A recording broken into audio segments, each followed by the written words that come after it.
Ay, teka. Hindi, nagmumuni. Nadidistract lang siya, tapos maalala niya yung galit siya. O, anong gusto mo sabihin sa lola? Anong sasabi mo sa lola? Oo, galit ka na uli, naalala mo na.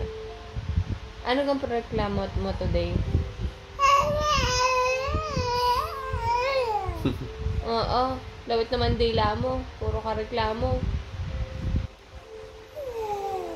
Ang butong hininga ah. Ano, agang-aga, weekend na weekend. Oh, ayan. Agang-aga, weekend na weekend. Nagsusungit. Bakit? Ano nangyari? Pangit ang gising mo? Ha? Pangit. Hindi naman. Hindi. Oh, tapos, ba't pangit ang gising mo? Pangit ang panaginipan mo? Ano panaginip? Wala ka ng milk? Panaginip mo wala ka ng milk? Oo, kawawa ka. Ay, natulala na. Nag-loading na.